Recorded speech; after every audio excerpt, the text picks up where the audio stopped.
Mr. Speaker, I was very affected and perplexed by the ill advice, premature advice from the Chief Justice. Mr. Speaker, why do I say so? We are aware, Mr. Speaker, on this matter of truth and gender. 2017, there was an order that was given by Justice Motivo, Mr. Speaker. And the Chief Justice knows in 2 weeks' time, there is going to be a hearing to determine whether that order is applicable was applicable in the 11th Parliament or in this 12th Parliament. What was the hurry for? That's why, Mr. Speaker, I'm saying it was a challenge. Is it because he's about to retire in 3 months' time, Mr. Speaker? Is it because he wants to go down in Parliament? He wants to go down with BBI, Mr. Speaker? Mr. Speaker, even the Supreme Court itself, those judges, they do not subscribe to the truth and gender rule. And you know that, Mr. Speaker. In the cabinet itself, there's no truth and gender rule, Mr. Speaker. This Parliament has worked extra hard, Mr. Speaker, to achieve this. And the many legislators who are shouting outside there, particularly our female colleagues, they should stop pretending, Mr. Speaker. We've been in this Parliament, and the time of voting when it was here, they were away in New York to gain allowances, Mr. Speaker, as opposed to advancing this. It is really shameful, Mr. Speaker, for those of you, if you push me, I'll mention your names. Because the two-thirds was not achieved because of their selfish interests. This is the time, Mr. Speaker, we want to debate this matter soberly. Some of you who have just come in 12th Parliament, you were not there in the 11th Parliament. And Honorable Wanga was one of the leaders who went to New York at that time, Mr. Speaker. And he's been ahead shouting all over. And we can go and check even the itinerary of the flight. She could not stay here to talk on this matter. Mr. Speaker, now that you have mentioned Honorable Wanga, she was among them who went to New York at that time. Honorable Wanga, what? Mr. Speaker, I have been here in the 11th Parliament and the 12th Parliament. I have been in this house when Duale 1, Duale 2, Duale 3, and Duale 4 were shot down. I was in this house. And I want to challenge the Honorable Member for Kiminini that he either withdraws his assertion that I was in New York, and to New York I have been, but I have never been in New York at a time when this House is voting on a critical matter as the two-third gender principle. I have been here every time. So, Mr. Speaker, I want to urge you, for the sake of my good name, that Honorable Chris Wamalwa either substantiates what he is saying or withdraws that statement. Mr. Speaker, this matter is a matter for all of us. Mr. Speaker, it is for all of us to resolve it together. Mr. Speaker, we will not get to the bottom of it by attacking each other and bad-mouthing each other and trying to put each other down.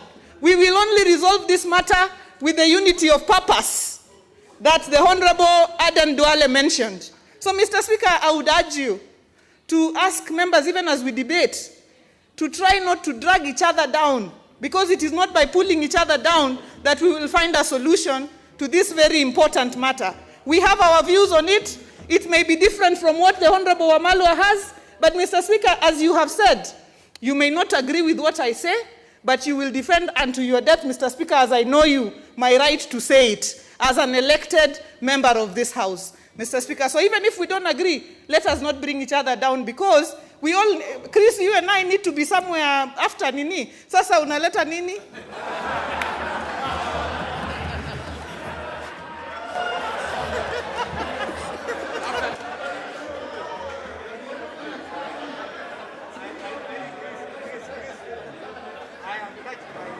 Thank you, Mr. Speaker.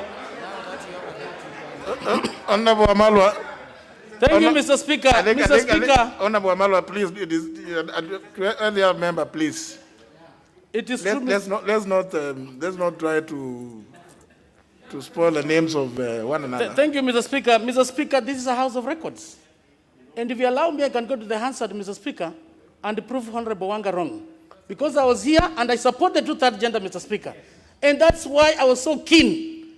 So you cannot go in the media, Mr. Speaker, shouting loudest, and yet you've contributed to the unsuccessful passage of this bill, Mr. Speaker.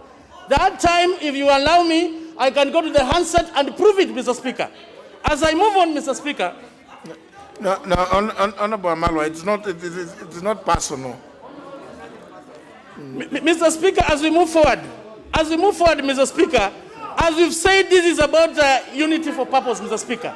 I cannot withdraw. I'll go to the handset and substantiate, Mr. Speaker. You know, Honorable Wamalwa, if you insist on that record, then you'll have to, Mr. Speaker, under our standing orders, go down. Yeah, you are responsible for the accuracy of what you say. Yes. Yeah. So if you have that answer, please just table it. Mr. Speaker, if you allow me, within our standing orders is allowed, I can substantiate by going to check our standing orders, particularly at that particular time when that matter was live on the floor of the House. I can substantiate that, Mr. Speaker. You give me time. Okay, we'll discuss when we come to that time. Please allow me to go look at the handset. Honorable Wamalwa, do you have that record? Do you have that record? The handset is there, Mr. Speaker. No, please. If you allow me, I'll go to the handset. I don't have the handset at the moment as I speak. So you stand by your statement? Yes, Mr. Speaker. And now you would have to stop there. Yeah. And you've been challenged. Because you've been challenged, we will give you the time to go and look for that handset. And if you don't, other consequences will follow. Yeah? Honorable Wamalwa, you would have to stop at that point so that you go and look for that record, which you say. Because we can't just let you say the answer bears me out. We've seen occasions where members have said this and answer will bear me out. When it is checked, it doesn't bear you out. So until such time as you bring a copy of that handset, you'd have to. Mr. Speaker, the option available is you either withdraw.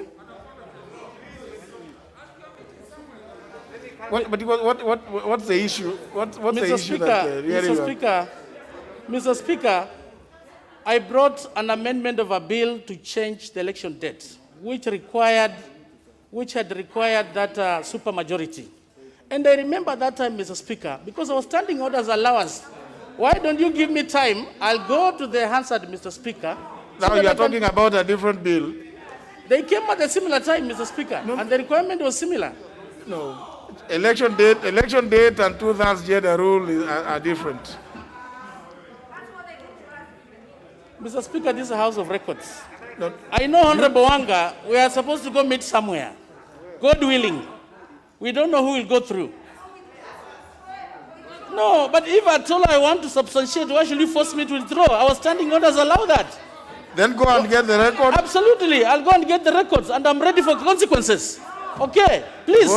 Go bring we don't the want our record. colleagues to be pretending, and yet they've contributed to the failure of passage of this bill on this floor of the House, Mr. Speaker. Please Mr. Speaker, as we move forward.